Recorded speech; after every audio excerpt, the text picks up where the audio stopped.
September of this year, your State Department's Inspector General revealed that Embassy Kabul, under your leadership, abandoned, quote, sensitive security assets, unquote, during the deadly Afghanistan evacuation.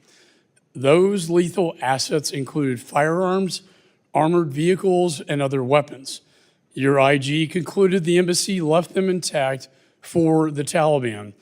And if that wasn't bad enough, documents, classified documents, many that I subpoenaed, also revealed that you left behind droves of the embassy's, again, classified documents to the Taliban.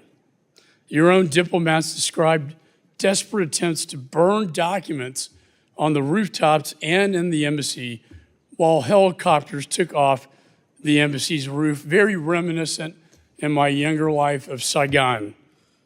All because the administration failed to prepare. Finally, your chief of mission kicked out the embassy's Afghan employees from HKIA, telling them to come back later, leaving them to the Taliban, who never made it back, who never survived, who we gave our trust to that we would protect them.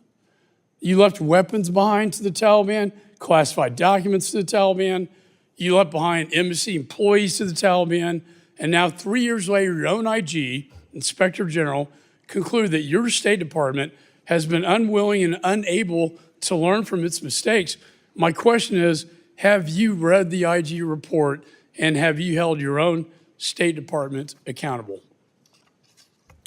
Mr. Chairman, first, with regard to the documents, we have in place at every embassy, including in Afghanistan, a process by which sensitive documents are destroyed in the event of an evacuation and shutting down the embassy. We began that process on August the 1st. And then when we got to August the 12th, before the collapse of Kabul, we proceeded with the emergency destruction of all of the remaining sensitive documents. And that process was complete by the 14th, a day before Kabul fell.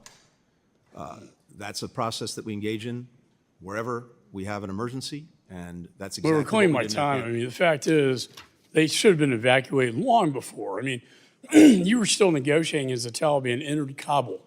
The embassy should have been, as the military advised you to do, evacuate that embassy. Let me ask you this. When President Biden announced his unconditional surrender to the Taliban on April the 14th, 2021, you demanded that Embassy Kabul remain open, no matter what the cost. Your personnel opposed that. In fact, they did so in a cable dissent that we were able to get from you in our discovery process, a cry for help.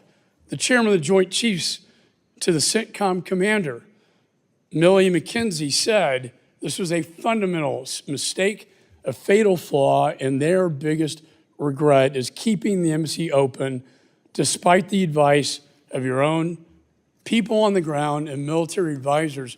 Why did you do that?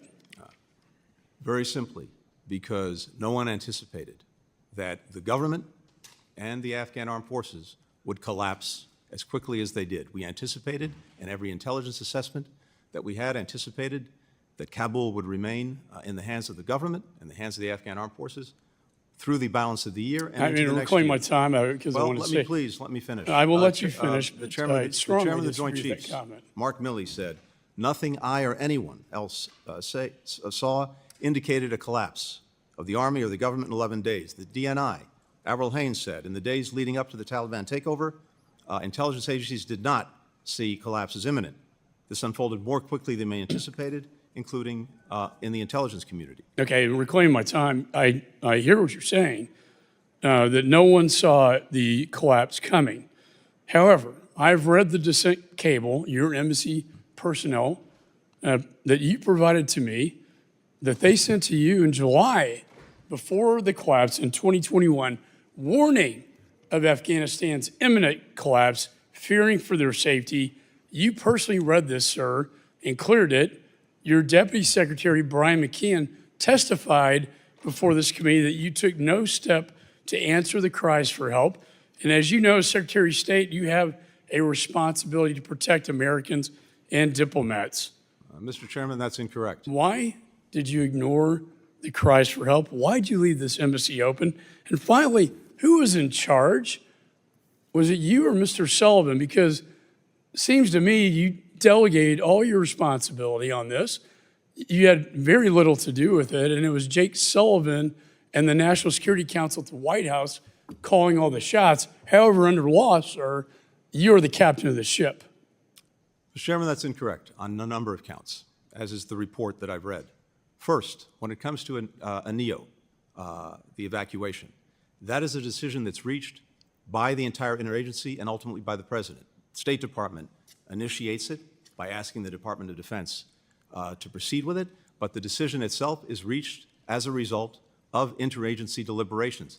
And we did not, as an interagency, and that includes the Secretary of Defense, the Chairman of the Joint Chiefs, the National Security Advisor, who's in the charge? President. This is going to help us legislate, no, this is sir. important. Were you in charge of this evacuation? I was in charge of the State Department. The government, the administration, was in charge of the evacuation. Specifically, the State Department and the Department of Defense together on any NEO work closely together with clearly assigned responsibilities, and that's exactly And what it we did. is the And statutory one called for that NEO responsibility, until sir, it was for you actually to issued. execute the plan, correct? The NEO, The NEO plan. is executed by the State Department and the Defense Department together. And I would have to say, sir, waiting till the last minute is not executing a plan at all. And it led to the deaths of many Again, Mr. Americans Chairman, and Afghan people and Afghan allies. Mr. Chairman, the record reflects that, again, this decision was reached collectively. No one urged initiating the NEO until we decided to do it on the 14th. I think in my review of our investigation, there was so much confusion coming out of your embassy, coming from the top military advisors who told me, testified that they told you to close down that embassy in advance to protect Americans and American assets and classified is not documents. correct. They were left to the Taliban. You were in charge by law. You may have delegated this. I don't know. But to legislate moving forward, I need to know who was in charge. And that's why it is so important that Mr. Sullivan, the National Security Advisor, come before this committee and give his testimony about what the hell was going on during this disastrous evacuation